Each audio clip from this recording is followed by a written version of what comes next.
Rebuilding a rust-proof Land Rover. Part 1. In 1999 I rebuilt a special 1971 Series 2A Land Rover. I wanted a rust-proof version with some modern refinements. Around 2014 I sold it to a long-standing friend of mine, and it still looked very much like it did in these photographs coming up. I left the area in 2019 and I never saw it again, until now, as sadly my friend died recently and I bought it back from his next of kin. It is currently in a very poor state and I intend to restore it to how it was. My workshop at the time was in a double-length garage attached to the house, and this is the floor of part of that garage. This is another Land Rover that I had at the time. It's a very old one. This old Land Rover was built on a galvanised chassis, and this was my everyday mode of transport. This photograph was taken in my garage workshop in 1999, and I realised that I still have all of this equipment with some more besides. The only lathe I had at the time was the old Smart & Brown, and once again I still have this in the new workshop, which is in the East Riding of Yorkshire near York. At the time I was building a Sweet William steam locomotive. This project stalled and I sold the Sweet William to finance the building of this Land Rover. It all started when I saw an advert in the paper which said Land Rover parts for sale. So I had a drive over to Huddersfield and I couldn't believe it. The man had knocked a hole in the side of his house so he could put all the Land Rover parts underneath the floor.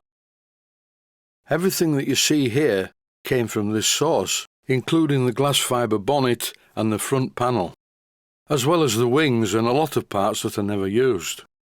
Sometime later it looked like this. The seats came from a scrapyard out of an Alfa Romeo car, and slowly the rebuild began.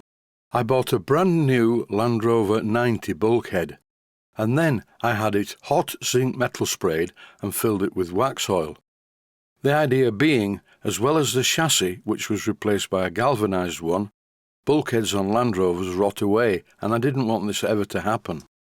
Originally I bought a 1971 Series 2A MOT failure. All of this work was done entirely by myself, including stripping down the original Land Rover, which I did in a very unorthodox manner. I didn't have a garage to put it in because my workshop's in there, so all the work was done outside where you see it here, in the drive. These are two of my three daughters, Charlotte and Catherine. Charlotte's 37 now. She was 12 at this time. How time flies. I was 46 and in very good health and extremely strong. For instance, I lifted the gearbox and transfer box, which was still full of oil, into the Land Rover chassis. 10 years after this photograph was taken, I changed the wheel and it felt very heavy. Looking at this photograph, I also remember that I modified the rear door. Instead of dropping down, it now swings open, which seemed to be a better arrangement. I was outside in all weathers working on this Land Rover, and I remember well one day in December I was laid outside underneath the Land Rover in a puddle, but the puddle was frozen, and it was infinitely more comfortable than laying on the gravel. The yellow paint you can see on the Land Rover is what's known as bar coat, to stop the top coat of paint from interfering with all the other different colours underneath. And then one day it looked like this. The soft top wasn't new, in fact it was a bit torn, but it looked okay. I didn't want to make it look too flash. After a few test runs and a few adjustments, it ran very well, and I used to use it once again as an everyday vehicle. I actually sold the red Land Rover because I didn't need it anymore. The engine you can see on the ground by the front of the Land Rover was the original petrol engine. I changed this for a 2¼ litre diesel engine. Although, to fit the new engine in place, I did use an engine hoist. I'd just like to talk about the rust-proof components. First of all, it has a full galvanised chassis. It also has stainless steel caliper pistons, so the brakes never seize up. It has Land Rover 90 suspension, disc brakes all round, and Range Rover differentials. Nothing to do with the rust-proofing. It has an electric fan which is manually switched on and off. It has a Land Rover 90 heater, which actually does give out some heat, unlike the original Series 2A version. plus various other refinements.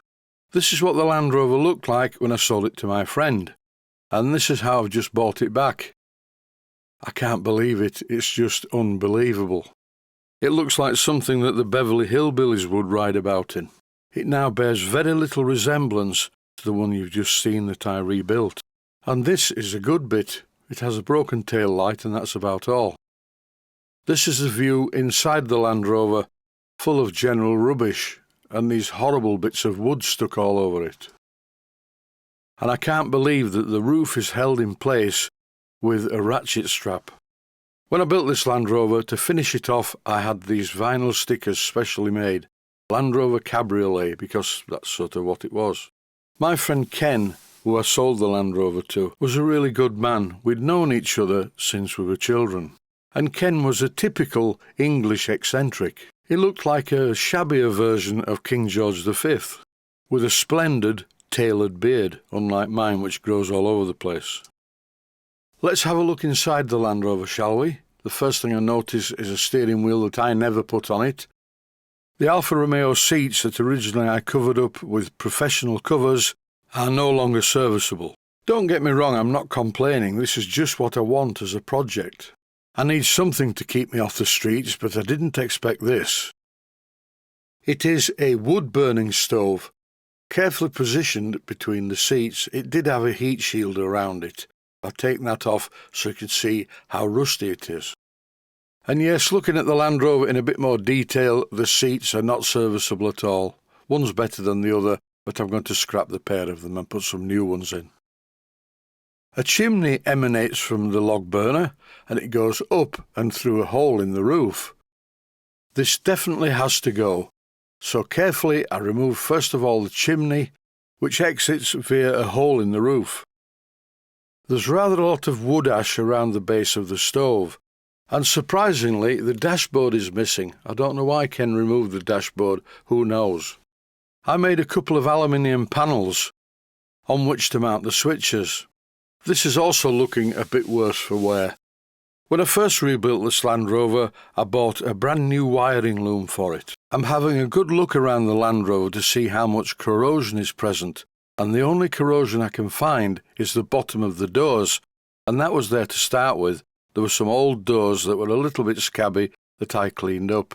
This is underneath the Land Rover, and as you can see, it's in really good condition. Here's a shot of the bulkhead from the front, dirty but not rusty in the slightest, as I had it hot zinc metal sprayed before I fitted it. I don't know what's going on with the spotlights. Originally I fitted a pair like the one on the left, but then Ken fitted another one that was very rusty and fell apart when I touched it. But I'm pleased to say that in with the Rustproof Land Rover concept, the bull bar is perfect. When I bought it, it was galvanised and I painted it black, and it still looks almost as good as the day I fitted it, but I can't say the same for the rest of the Land Rover. I really am wondering why Ken chopped up the transmission tunnel. It's only made from aluminium, you can get them very cheaply off eBay, but why did he chop this up? Then put the pieces roughly back together using a lot of duct tape. This thing makes me laugh though. A log burner in between the seats in a Land Rover? Particularly as when I was rebuilding the Land Rover, it started off looking like this.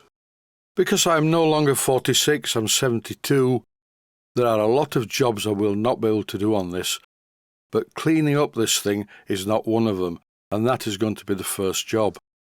Eventually, when the weather gets a little bit warmer, because believe me, it's very cold at the moment, I'm going to pressure wash the Land Rover inside and out to remove all the filth and grime. But I'm definitely not going to do it in this temperature. I'm currently frozen and can't feel my hands anymore. So that's it for now. I'm going to go inside and get warm. Stay safe, stay healthy. Thanks for watching, and I hope you found it interesting. By the way, on the seat are some parts from the locking mechanism for the door.